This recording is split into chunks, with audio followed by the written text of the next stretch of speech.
One of the most fun things about this project of going through system libraries is coming across the games that are distinctive, unique, have some clever game mechanics behind them.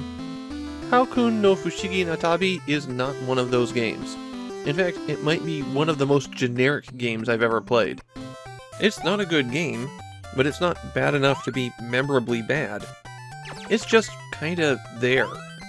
This is the first console game from Carry Lab, one of those computer game developers that burst onto the scenes in the early 80s of Japan, and then vanished almost as quickly a few years later. Their best known game, and I am stretching the definition of best known by quite a bit here, was Zelda, a shoot-'em-up that used wireframe graphics. They make one more console game after Hao-Kun, and we'll see that before I'm through with the year. Hao-Kun no Fushigi na Tabi basically means Hao's Mystery Quest, which was the US title of the game. The plot is that Hao is a young wizard apprentice who's not very good at magic, and so his teacher sends him out to collect the 6 symbols of life's meaning, which will somehow prove him worthy of being a wizard. These symbols are hidden in castles that are spread across the land, and the world is strangely, well, I'm not going to say it's contiguous, but it is very long, and there's essentially one path that you follow the whole way through. It's just when you reach the end of the path, you drop down in reverse direction, and then walk all the way back to the start, before dropping down to the next tier in reversing direction, moving in a zigzag like that. A jumps and B shoots, but you don't start with any weapon, or I guess spell in this case. You have to find your first spell hidden in a bush as you walk around. You can get more powerful spells later on, though I didn't get that far while I was playing. One thing about the movement here, it is annoyingly inconsistent. If you jump again the moment you hit the ground, then you'll jump up even higher. And attacking affects how fast you move. It's not the worst thing I've ever encountered, but it does make an already marginal game a bit more difficult to enjoy. One strange aspect of Hao-Kun no Fushigi no Tabi is that as you progress, you'll unlock new abilities. And these new abilities are used solely for continuing your progress in the exact same direction.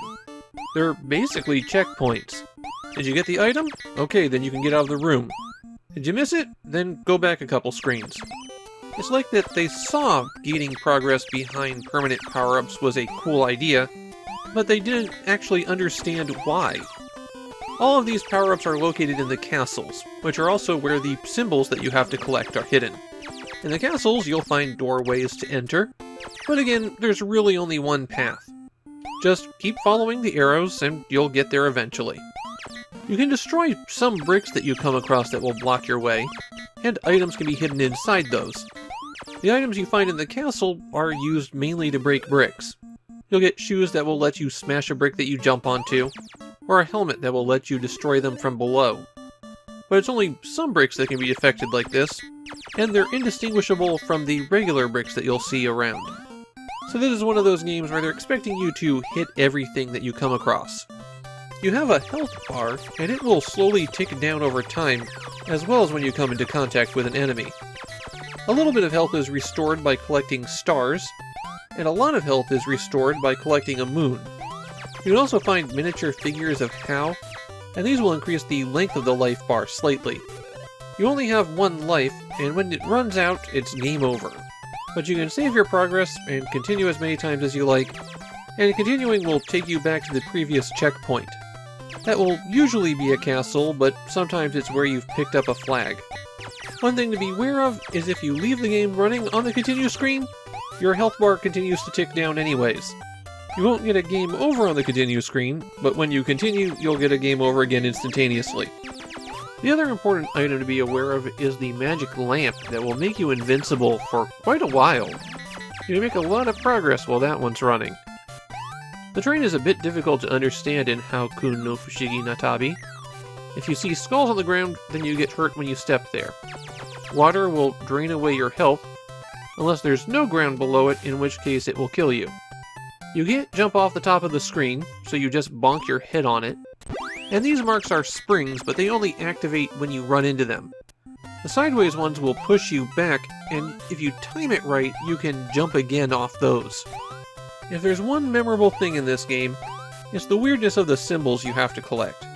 The first one is a money bag, representing the desire for wealth, while the second one is a no smoking sign, representing a desire for health. The rest of them are just as odd. This doesn't seem to have been an especially popular game, though I did find a few people who said that they were fans of it. I'm guessing it's because they were children who didn't have anything else to play. I think I've said what I needed to about my opinion. Hao-Kun no Fushigi na Tabi is just so bland. There's bits and pieces here that might have been a decent game, but none of it really works especially well. It's a fairly bare-bones platformer by the standard of 1987, and even visually it's way behind the times. I'm not going to say it'd be impossible for someone to enjoy this one, it's just I think most people would wind up sliding right off of it.